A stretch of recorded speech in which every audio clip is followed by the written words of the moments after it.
Youth declaration ప్రకటించింది? ఇక్కడే కదా. సమాధానం రావాలి నాకు, ఇక్కడే కదా. మరి యూత్ అంతా ఇక్కడ ఉంది, నీ డిక్లరేషన్ ఎక్కడ పోయింది? నీ డిక్లరేషన్ ఎక్కడుంది? 2 లక్షల ఉద్యోగాలు ఎక్కడున్నాయి? రాహుల్ గాంధీ और एक बार चाय पियेंगे आओ जी.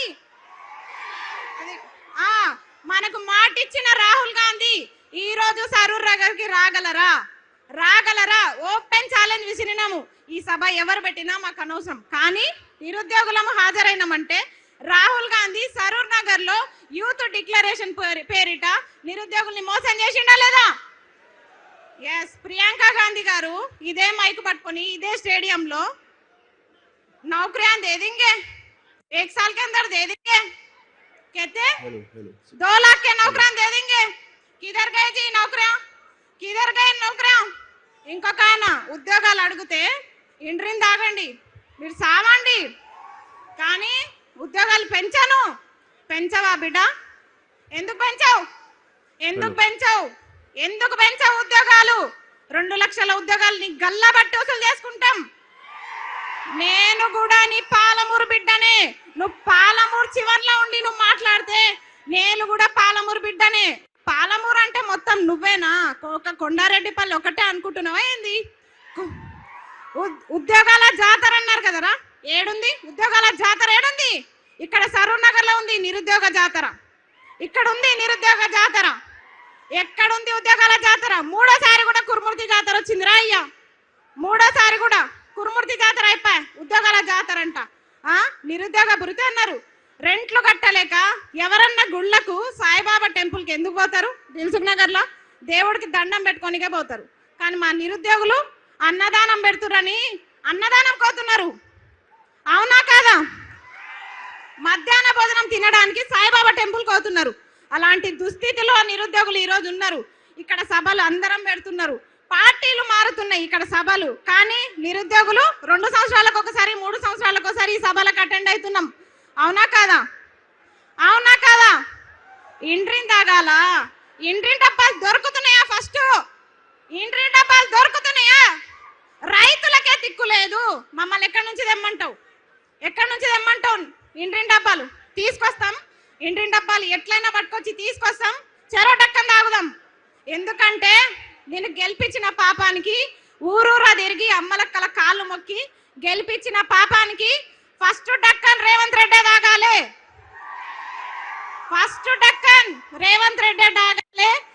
తర్వాత రాహుల్ గాంధీ తాగాలి, తర్వాత ప్రియాంక గాంధీ తాగాలి. ప్రియాంక గాంధీ కంపల్సరీ తాగాలి. మహిళగా చెప్తున్నా, प्रियंका गांधी जी जरूर सरूर नगर का प्रोग्राम देखो. क्यों बोले तो बोले ना, यूथ डिक्लेरेशन के नाम पे हमको धोखा दिए प्रियंका गांधी. आपको दीदी समझे हम? कहाँ है आप? किधर गए? అది ఇంకోటి ఉన్న స్కూల్లో మంచిగా పెట్టరా నాయన అంటే ఇంటర్నేషనల్ స్కూల్స్ పెడతా, జర్మన్ భాష నేర్చుకోండి. నీకు ఫస్ట్ ఇంగ్లీష్ వస్తుందా? నువ్వు ఫస్ట్ ఇంగ్లీష్ నేర్చుకో, నువ్వు ఫస్ట్ మాతృభాషలు నేర్చుకో, హిందీ నేర్చుకో, ఇంగ్లీష్ నేర్చుకో, చక్కగా తెలుగు నేర్చుకో. వందే మాతరం కూడా అనలేని రేవంత్ రెడ్డి వందే మారతం అంటాడు. వందే మారతం అంట. నేను అడిగేది ఒక నిరుద్యోగకి ఇవన్నీ ఎందుకు చెప్తున్నా అంటే, ఎక్కడ నిరుద్యోగ సభ జరిగినా గివే మాట్లాడతాడు. డక్కన్ కాదు, ఇంటిని డబ్బా దొరికితే మాత్రం రేవంత్ రెడ్డి ఇంటికే పోతా. చక్కగా ఇంటిని డబ్బా పట్టుకొని రేవంత్ రెడ్డి ఇంటికి పోయి ఖచ్చితంగా ఫస్ట్ డక్కన్ నీతో తాపించిన తర్వాతనే, నీ ప్రభుత్వం ఏర్పాటు చేసిన తర్వాతనే. ఇంకొక ఆయన అంటాడు, చిక్కటపల్లి లైబ్రరీలోనే చెప్పినా నేను, చిక్కటపల్లి లైబ్రరీ సాక్షిగా చెప్పిన, అన్న ప్లీజ్ అన్న దయచేసి గురుకుల రిలింక్వెస్ట్మెంట్ ఇవ్వండి, మెగా డిఎస్ ఇవ్వండి ప్రకటించినట్టు, నేను టీచర్ అయి సపోర్ట్ చేయకుండా వెళ్ళిపోతా అని చెప్పిన. ఇనలే నన్ను లీడర్ని చేసేసిర్రు. నేను మంచి చెప్పిన, అన్న నేను టీచర్ అయి వెళ్ళిపోతానా, నన్ను లీడర్ని చేయకండి అని చెప్పిన, కానీ లీడర్ని చేసేసిర్రు. ఇంకొకటి, నేను ఏ పార్టీ జెండా కప్పుకోలే, బీఆర్ఎస్ పార్టీ అన్నారు. వేయండి, నన్ను దేంట్లో వేస్తారో వేయండి. మీ గొడుగు కింద ఉంటేనేమో నిరుద్యోగులు అయ్యారు, మీకోసం ప్రచారాలు చేస్తేనేమో స్వచ్ఛమైన నిరుద్యోగి అస్మా. కానీ ఈరోజు ప్రశ్నిస్తే బీఆర్ఎస్ అవునా? అయినా సరే ప్రశ్నిస్తాం, తగ్గం, ఎక్కడ కూడా తగ్గం. చెప్తున్నా, చిక్కడపల్లి లైబ్రరీలో ఎంతమంది హామీలు ఇచ్చిర్రు, అశోక్ నగర్ వేదికగా ఎంతమంది హామీలు ఇచ్చిర్రు. ఆ రోజు ఛాయ్ తాగిపోయిన రాహుల్ గాంధీకి ఒకటే చెప్తున్నాం, మల్లరా అదే ఉస్మాన్ బిస్కెట్, అదే ఛాయ్. రాహుల్ గాంధీ ఫిర్ సే ఏక్ బార్ అశోక్ నగర్ ఆవ్. ఎప్పుడు జరుపుదాం చర్చలు, ఎన్ని లక్షల ఉద్యోగాలు ఇచ్చిర్రు, ఏం కథ మీది, ఇప్పుడు జరుపుదాం. ఆయన అన్నాడు అద్దంకి దయాకర్, వారం రోజుల్లో మీకు సీఎం అపాయింట్మెంట్ ఇప్పిస్తా, చిక్కడపల్లి లైబ్రరీలో సభలు పెట్టి. మీ సభలకు పర్మిషన్లు దొరుకుతాయి అక్కడ,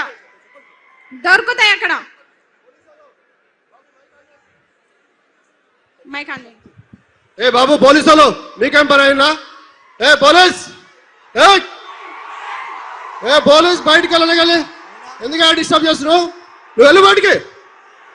వాళ్ళని బాబు కూర్చోండి, మీరు అందరు కూర్చోండి. పోలీసు వాళ్ళు దయచేసి బయటికి వెళ్ళండి అందులో నుంచి. ఎందుకు ఉంచుకుంటారు అవి? ప్లీజ్ కూర్చోండి, కూర్చోవాలి అందరు. ప్లీజ్ వెళ్ళిపోయారు, కూర్చోండి ప్లీజ్. ఈ పోలీసు వాళ్ళు ఎందుకో ఏడమైనా పెడుతుంటారు. జర పక్కకు జరగండి, జర ప్రశాంతంగా సభలు పెట్టుకుంటాం, జర పక్కకు ఉండండి. పర్మిషన్ ఉంది కదా సభకి, ఏడమైన ఇదేళ్ళు ఉంటుంది మాకు, కనీసం మాట్లాడుకోనియరు. సరే మళ్ళా డైవర్ట్ చేసారు. సరే నోటిఫికేషన్లు కదా, పెన్షన్ అన్నాడు కదా, సరే నువ్వు ఎట్లా పెంచావో చూస్తాం, గల్ల బట్టి బరాబర్ వసూలు చేసుకుంటాం. ఇంకొకటి, చాలా మంది కేసులు పెడుతున్నారని భయపడుతున్నారు నిరుద్యోగులు. మీకు చెప్తున్నా, నా మీద ఎన్ని కేసులు అయినా తెలుసా? అయినా సరే వెనకకి తగ్గం, కేసు వేయించుకుంటాం, కొట్లాడతాం. 2 లక్షల ఉద్యోగాలు సాధిస్తాం. రేవంత్ రెడ్డి తొడగొట్టి చెప్తున్నా, నువ్వే కాదు తొడగొట్టేది మగ పిల్లలే కాదు, ఆడపిల్లలు కూడా తొడగొట్టి సవాల్ చెప్తాం. రేవంత్ రెడ్డి గారు, మిమ్మల్ని ఇడిచిపెట్టే ప్రసక్తి లేదు. పాలమూరు బిడ్డ అన్నావు కదా, నీ విద్యాశాఖ మంత్రి నువ్వు పెట్టుకున్నావు కాబట్టి నేను ఇట్లా అడుగుతున్నాం, వేరేదైతే నేను అడగకపోవు. నువ్వు సీఎంగా ప్రధానమంత్రిగా నాకు సంబంధం లేదు. ఒక నిమిషం, నువ్వు సీఎంగా ప్రధానమంత్రిగా నాకు సంబంధం లేదు, కానీ విద్యాశాఖ మంత్రి తీసుకొని తప్పు చేసినావు నువ్వు. విద్యాశాఖ మంత్రి, ఈ మేడం ఉంది, సబితమ్మ ఉంది, విద్యాశాఖ మంత్రి ఉంది. నీ అడ్డమైన జీవాలు వచ్చినాయా? ఎన్ని జీవాలు తెచ్చినావు రా చెత్త ముఖమోడా? చెప్పు, ఎన్ని జీవాలు తెచ్చినావు? జీవో నంబర్ 4 అంట. నన్ను మంచిగా లెక్చరర్ కానీరా అంటే నన్ను తీసుకొచ్చి కొట్లాటలో పడేసిర్రు. నేను ప్రశాంతంగా టీచర్ అయ్యేదాన్ని, కానీ నన్ను తీసుకొచ్చి కొట్లాటలో పడేసిరుగా. భరించండి, నన్ను భరించాలి మీరు. ఎందుకంటే నేను చెప్తున్నా కదా, మీరు కూడా విద్యాశాఖ మంత్రి కదా, అప్పుడు మేడం ఉన్నప్పుడు కొత్త జీవాలు పుట్టుకొచ్చినాయా? జగదీశ్వర్ రెడ్డి గారు ఉన్నప్పుడు కొత్త జీవాలు పుట్టుకొచ్చినాయా? సరే, వాళ్ళు కొన్ని జీవాలు తెచ్చిరు అనుకుందాం. నువ్వేం చేస్తున్నావు? జీవాలు తేవడంలో పోటీ పడుతున్నావా? ఆగండి ఒక నిమిషం. పోటీ పడుతున్నావా? జీవాలు తేవడంలో పోటీ పడుతున్నావా? జీవాల విషయంలో తగ్గలే బిడ్డ. నోటిఫికేషన్లు ఇవ్వాలంటే ఫస్ట్ జీవాలు రద్దు చేయి. జీవో నంబర్ 4 చెప్తా, రాసుకో. GO number 4, GO number 29, GO number 46, GO number 108, GO number 81.